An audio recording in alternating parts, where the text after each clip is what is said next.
दुनिया का सबसे रहस्यमय कुआं। यह कुआं जाता है सीधे पाताल तक। सम्राट अशोक ने इस कुएं में अपने 99 भाइयों को मारकर डाल दिया था। 24 रातें में 325 आदमियों ने इस कुएं का निर्माण किया। इस कुएं में छिपा है सम्राट अशोक का खजाना। भारत एक अद्भुत विशाल देश है। आज का भारत जो हमें देखने को मिलता है वो प्राचीन भारत के सामने कहीं नहीं टिकता। प्राचीन भारत के विज्ञान ने विश्व भर में राज किया है। उसी कला और कौशल का उदाहरण है बिहार और पटना शहर में स्थित यह कुआं।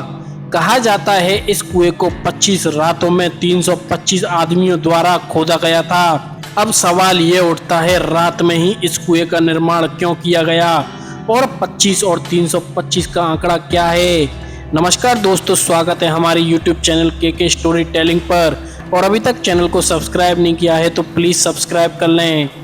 हो सकता है रात में इस कुएं को खोदने का यह रहस्य हो कि कुएं में कोई गुप्त तहखाना या दरवाजा बनवाया जाए। कुछ लोगों का मानना है कि यहाँ रहस्यमय साधना भी हुआ करती थी, जिससे पाताल से कुछ विचित्र लोग उस साधना में शामिल होने आते थे। इस साधना का मकसद सिर्फ सम्राट अशोक की शक्तियों को बढ़ाना था। कहा जाता है सीधा पाताल में इस कुएं की खोज अंग्रेजों के जमाने में हुई थी। अंग्रेजों के जमाने का एक अफसर लॉरेंस बिहार के इस रास्ते पर टहलते टहलते पहुंच गया। जब वह वहां से गुजरा तो रोने की आवाजें आने लगी। उसने सोचा कोई उसके साथ मजाक कर रहा है, परंतु वह सतर्क हुआ और इधर उधर मशक्कत करने के बाद उसने इस कुएं को खोज लिया।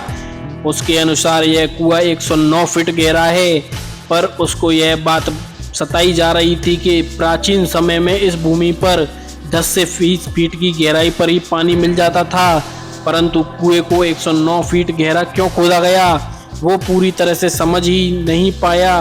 गांव के स्थानीय लोग कहते हैं कि यह 109 फीट से कई गुना गहरा है और यह सीधा पाताल में जाकर मिलता है। एक बार एक विदेशी पर्यटक खुरापाती तरीके से कैमरा उतारता है। कैमरा 109 फीट से कई ज्यादा फीट तक नीचे जाता रहा। अंत में जब उसकी रस्सी खत्म हुई तो उसने उस कैमरे को निकाला। कैमरे में कई रहस्यमय खिड़कियां दिखीं, पर कैमरा जैसे जैसे नीचे गया कैमरा रहस्यमय तरीके से बंद हो गया। तो यह बात इस ओर ध्यान करती है कि यह कुआं पाताल में जरूर जाता है। सम्राट अशोक का खजाना। इस कुएं का नाम अगम कुआं है। अगम का अर्थ होता है पाताल। कहा जाता है कि इस कुएं के अंदर भी और कुएं बने हुए हैं, वो भी श्रृंखलाबद्ध तरीके से। गांव वालों का मानना है कि इस कुएं के अंतिम छोर पर एक गुप्त तहखाना है, जिससे सम्राट अशोक का तहखाना छिपा हुआ है। ऊपर से बहकाने के लिए यह कुआं है, पर अंदर से तहखाने से 7 रास्ते निकलते हैं जो 7 दिशाओं में भारत के 7 शहरों में जाते हैं। सम्राट अशोक भारत के किसी भी कोने से अपने खजाने तक पहुंच सकता था। इस तरह की अद्भुत और अविश्वसनीय चीज और विज्ञान किस तरह से विकसित हो गई कि तहखाने के ऊपर पानी और तहखाने के नीचे 7 रास्ते।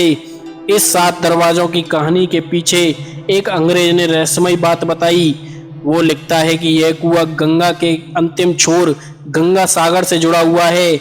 इसके पीछे उसने तर्क दिया कि एक दिन वो और उसका मित्र बंगाल के गंगा सागर के पास टहल रहे थे, तभी उसके अंग्रेज मित्र की छड़ी गंगा सागर में गिर गई और वह छड़ी इस कुएं से निकली। छड़ी गंगा सागर से पाटलिपुत्र होते हुए यहाँ तक पहुंची। आज भी वो छड़ी कोलकाता के म्यूजियम में रखी हुई है। आप उस अंग्रेज को मूर्ख मत समझिएगा। प्राचीन भारत में अनेकों ऐसे रहस्य हैं जिनसे पर्दा उठाना अभी बाकी है। आज जो भारत हम देखते हैं, पहले वो ऐसा नहीं हुआ करता था। 99 भाइयों की आत्माएं चिल्लाती हैं। कहा जाता है कि सम्राट अशोक ने अपने 99 भाइयों को मात्र राज्य पाने के लिए इसी कुएं में फिकवा दिया था, ताकि उसके राज्य में कोई रोड़ा न बन सके। लोग बताते हैं कि आज भी रात्रि के समय इस कुएं से चीख पुकारें सुनाई जाती हैं, जो काफी भयानक होती हैं। इस कुएं का पानी 3 बार रंग बदलता है और कभी समाप्त नहीं होता। गांव वालों का कहना है कि काफी खजाना छुपा है कुएं में। कहते हैं भारत की गुलामी के दौर में भारत के बड़े बड़े सेठ, दुकानदार और लाखों लोग अपना माल अंग्रेजों की लूट से बचाने के लिए इसमें डाल देते थे। बहुत से डाकू और डकैत इसमें कुछ सिक्के डालकर जाते थे और वे डकैती में सफल हो जाते तो डकैती का आधा हिस्सा इस कुएं में डाल देते थे। बहुत से राजा महाराजा अंग्रेजों की लूट व देश प्रेम के लिए अपना धन इसमें डालते रहते थे। आज इसको खोदे तो सम्राट अशोक का खजाना भले ही ना मिले, पर इस कुएं में अरबों खरबों का खजाना मिल जाएगा। तो दोस्तों आज की वीडियो में सिर्फ इतना ही। आशा करता हूँ ये वीडियो आपको पसंद आई होगी। वीडियो पसंद आई है तो वीडियो को लाइक और चैनल को सब्सक्राइब करना ना भूलें। मिलते हैं नेक्स्ट वीडियो में, जब तक के लिए जय हिंद।